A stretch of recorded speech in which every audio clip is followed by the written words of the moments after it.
ঢেকিয়াজুলিতে হাতি মানুষ সংঘাতের ভয়াবহ রূপ। উন্মত্ত বুনো হাতির হামলায় 2 বনকর্মী সহ 3 জনের মৃত্যু হয়েছে। ঘটনায় তীব্র আতঙ্ক ধিরাইমাজুলি এলাকায়। রাজ্যে ফের হাতি মানুষের ভয়াবহ সংঘাত। বুনো হাতির আক্রমণে 3 জনের মৃত্যু। ঢেকিয়াজুলির ধিরাইমাজুলি গ্রামে তীব্র আতঙ্ক। শুক্রবার গভীর রাতে শৌচ কর্মের জন্য ঘর থেকে বের হয়েছিলেন যতীন তাঁতি নামে এক ব্যক্তি, কিন্তু ঘর থেকে বের হতেই মস্ত দাঁতালের হামলায় শিকার হন তিনি। ঘটনাস্থলেই মৃত্যু হয় তার। এই ঘটনায় তীব্র আতঙ্ক ছড়ায় গোটা এলাকায় এবং শনিবার সকালে এই ঘটনাস্থলে পৌঁছায় বন বিভাগের দল। বনকর্মীরা হাতি তাড়ানোর চেষ্টা করলে তারাও আক্রমণের শিকার হন। ঘটনাস্থলেই মৃত্যু 2 বনকর্মীর। নিহত বনকর্মীরা হলেন কোলেশ্বর বড়ো ও বীরেন রাভা। স্থানীয় আমরিবাড়ি ফরেস্ট রেঞ্জ অফিসে কর্মরত ছিলেন ওই 2 বনকর্মী। এ ব্যাপারে নামেরি সংরক্ষিত বনাঞ্চলের ডিএফও পিরাই সুধেন জানান, So we received information that one civilian was killed by wild elephant. Probably it would have come from the Ayamura Chapori. And our team, the forest team, went to control the situation. 2 of our staff were also killed.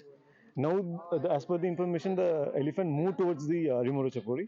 Now our team will go there. Also, zoo team is coming from Guwahati to handle the situation. খবর পেয়ে ঘটনাস্থলে ছুটে যান বর্ষলা বিধানসভা কেন্দ্রের বিধায়ক গণেশ কুমার লিম্বু। মর্মান্তিক এই ঘটনার জন্য দুঃখ প্রকাশ করেন তিনি। हाँ, ये बहुत ही दर्दनाक खबर है। मैंने भी जब सुना तो मुझे भी बहुत दुख हुआ कि मेरा समष्टि बोरसला में आज ऐसा एक हुआ जो हाथी का उपद्रव से एक नागरिक और 2 फॉरेस्ट ऑफिसर 2 फॉरेस्ट कर्मी का देहांत हुआ।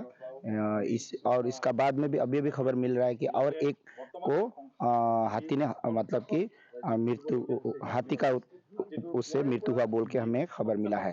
तो ये इसके ऊपर में बहुत ही चिंता का बात है। ঘটনা সম্পর্কে শোনিতপুরের ডিএফও নিপেন্দ্রনাথ কলিতা জানান, পরিস্থিতি বর্তমানে নিয়ন্ত্রণে রয়েছে। এলাকায় পর্যাপ্ত বনকর্মী ও পুলিশ মোতায়েন করা হয়েছে। তিনি স্থানীয় জনগণকে সতর্ক থাকার পরামর্শ দেন। भगवान का वही है ये, और कोई कुछ अभी नहीं। फोर्स कितना फोर्स तैनात है यहाँ sir?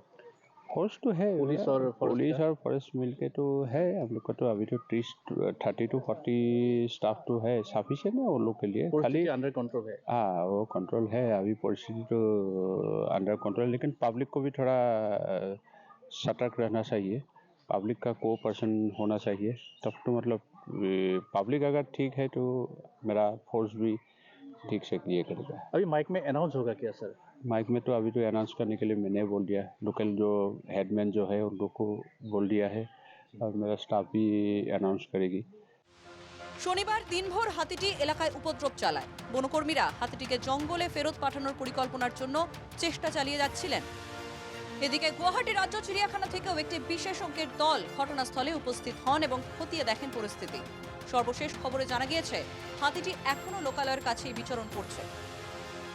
Bureau report, NKTV Bangla.